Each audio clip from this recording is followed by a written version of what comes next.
నమస్తే. కల్వకుంట్ల కవిత కన్నీళ్ల వెనక చాలా పెద్ద స్టోరీ ఉందని ఒక చర్చ జరుగుతుంది.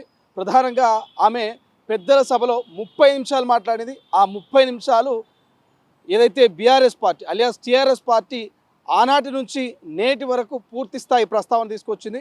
చాలామంది ఉద్యమ ద్రోహులు కేసీఆర్ జతన చేరిరు, చాలా రాష్ట్రాన్ని దోచుకున్నారు, దాచుకున్నారు, అనేకమైనటువంటి కోట్లాది రూపాయలు ప్రాజెక్టుల పేరు మీద, కాళేశ్వరం పేరు మీద ప్రజల నుంచి దోచుకొని దాచుకున్నటువంటి అంశాన్ని ప్రధానంగా కల్వకుంట్ల కవిత ప్రస్తావించింది. అదేవిధంగా ఒక శక్తిగా తిరిగి వస్తా, ఒక వ్యక్తిగా పోతున్నా అంటూ కూడా ఆమె ఒక గట్టి బలమైనటువంటి స్పీచ్ని అసెంబ్లీ వేదికగా ఇచ్చింది.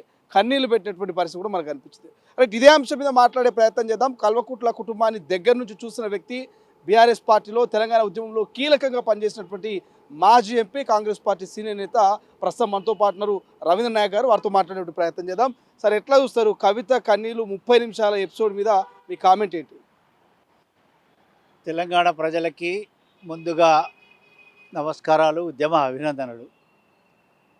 కేసీఆర్ ముఖ్యమంత్రి కాకముందే నేను చెప్పిన, కేసీఆర్ ఎటువంటి వాడు, ఎలా అబద్ధాలు ఆడతారు, ఎట్లా కరప్షన్ చేస్తాడు అనేది నేను అతను ముఖ్యమంత్రి కాకముందు చెప్పిందే నేను రిపీటెడ్గా చెప్పిన.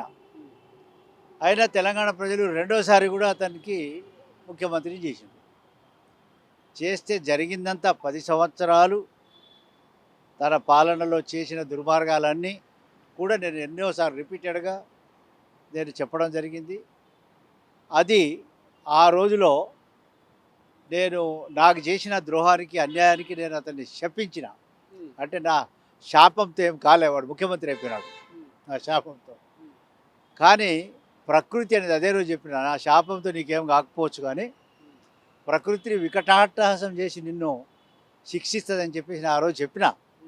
మళ్ళీ చెప్తున్నా తెలంగాణ ప్రజలకి, అదే నిజం అనేది 10 సంవత్సరాలు మరి కవిత గారు అన్నీ చూసుకుంటూ వచ్చింది. అదే విషయాన్ని ఆమె ఇప్పుడు చాలా లేటు, అంటే అంత పంట అంతా దోచుకున్న తర్వాత మిగిలిన పరికాయలు ఉన్నప్పుడు ఆమె ఇప్పుడు మా తండ్రి జమానాలో ఇది జరిగింది, ఇది నష్టం, అది నష్టం, చాలా నష్టం జరిగింది. తెలంగాణ ఈరోజు కోలుకోలేని పరిస్థితులు వచ్చిందంటే దాన్ని కవిత గారు 1, 2, 3 నుంచి మొదలు పెట్టుకుంటూ ఎన్నో విధాలుగా చెప్పడం, మొన్న కౌన్సిల్లో ఏడ్చుకుంటూ చెప్పిందంటే, మరి ఎక్కడ ఆ రోజు దేశిని చిన్నమల్లయ్య నుంచి మొదలు పెట్టుకుంటే, నరేంద్ర గారి నుంచి మొదలు పెట్టుకుంటే, రెహమాన్ నుంచి మొదలు పెట్టుకుంటే, నా వరకు నాకు కూడా ఎంత ద్రోహము, ఎంత అన్యాయం చేసిందంటే, నేను స్వయంగా ఒక గిరిజన సామాన్య కుటుంబం నుంచి నేను కష్టపడి ఒక తెగను రాజ్యాంగపరంగా గుర్తింపు చేసుకొని పార్లమెంట్లో తెలంగాణ గురించి అనేక విధాలుగా అనేక సార్లు మాట్లాడిన వ్యక్తిగా నా యొక్క మరి రాజకీయ జీవితాన్ని కూడా మరి అతను చాలా సర్వనాశనం చేసినటువంటి వాడు కేసీఆర్. అతనికి ఇంకా అసలు నేను అనుకుంటున్నా, అతనికి నిజంగా మా ముఖ్యమంత్రి గారు చెప్పినట్టుగా కసబ్కు ఏ విధమైన శిక్ష ఇచ్చిండ్రో నిజంగా ఇవ్వాల్సిందే. కానీ దానికి ఏదో మరి మన యొక్క సిస్టము, మన యొక్క లా ఏం చేస్తుందో కానీ అన్ని విధాలుగా తెలంగాణని తెరులు చేసినాడు కేసీఆర్. అసలు తను చేసినాడు లక్షల కోట్లు, తన వద్ద మంత్రులుగా ఉన్నవాళ్ళు 1000 కోట్లు, తన ఎమ్మెల్యేలు 100 కోట్లు, అంత దోచుకున్నారండి. తెలంగాణ ఎక్కడుందండి? రేవంత్ రెడ్డి గారేమో మొండిగా నడిపిస్తున్నాడు తప్ప, అది కూడా. కానీ ఇంకోళ్ళు అయితే అసలు ఇక్కడ ప్రభుత్వమే నడవదు.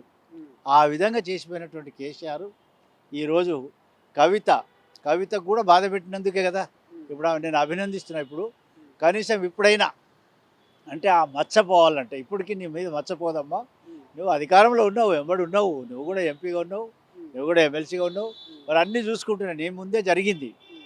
అయితే ఇప్పుడు నువ్వు దానికి సాక్ష్యం, సజీవ సాక్ష్యం, నీకు నిజంగా చిత్తశుద్ధి ఉండి నువ్వు నిజంగా సమాజ సేవ చేయాలని అనుకుంటే, మీ నాన్న టైంలో జరిగినటువంటి దుర్మార్గాల్ని, అవినీతిని, అకృత్యాలను, అశ్రిత పక్షపాత పాలనని, ఫోన్ ట్యాపింగ్ను, దాని మీద నువ్వు క్లారిటీతో ఈ విచారణ సంస్థలకు సహకరించి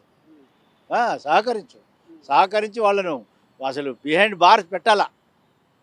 అది నువ్వు చేస్తే నిన్ను ప్రజలు నమ్ముతారు తప్ప ఇదేదో మళ్ళీ మీ నాయనగారి నాటకం ఆడిస్తున్నది ప్రజలు అనుకుంటారు, అనుకునే అవకాశం ఉంది. కాబట్టి నువ్వు ఒక ఆడపిల్లవి, నీకు సరే ముఖ్యమంత్రి కూడా కావాలనుకుంటావు, నువ్వు ముందు ఈ అకృత్యాలని బయటపెట్టు, ఆ అవినీతి సొమ్మును కక్కించు, దానికి సహకరించు, నిజంగా నీకు రేపు అవకాశాలు కూడా రావచ్చు.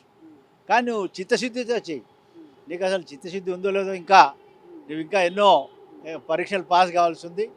తెలంగాణ ప్రజలు చాలా విజ్ఞులు. కానీ ఆస్తుల కోసం పడుతున్న గొడవ కాదు, ఆత్మగౌరవం కోసమే బీఆర్ఎస్ పార్టీ నాయకులతోటి కేటీఆర్ తోటి హరీష్ రావు తోటి గొడవపడి బయటకు వచ్చినట్టు. నిజంగా ఆత్మగౌరవమా ఆస్తుల గొడవ అంటే ఏం చెప్తారు? ఇది ఆమె చాలా లేటుగా స్పందిస్తుంది.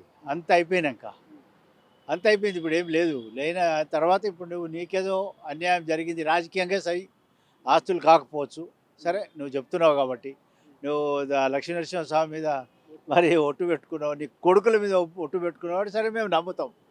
కానీ మీ నాయన చేసినటువంటి అకృత్యాలు అయితే నీ ముందు జరిగినాయి కదా, అవినీతి అయితే జరిగింది కదా, ఆయన వెంబడి ఉన్న మంత్రులు కూడా సంపాదించినది నువ్వే చెప్తున్నావు.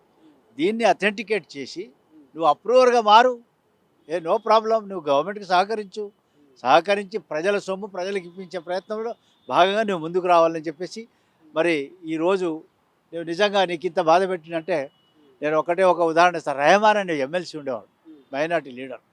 అతనైతే తన యొక్క ఆస్తులను నమ్మి ఆయన్ని పార్టీ నుంచి బయటికి పంపించిన తర్వాత కూడా ఆ రెహమాన్ అనే అతను చనిపోయే వరకు ఎదురు చూసినాడు. నా లీడరు, నా కేసీఆర్ నన్ను పిలుస్తాడు, తప్పకుండా పిలుస్తా అంటే నేను చెప్పిన మరే వారు బట్టేవాజిగాడు పోయి రాడు, నిన్ను పిలోడని నేను చెప్పిన పాపం చూస్తూ ఎదురు చూసి చనిపోయినాడు.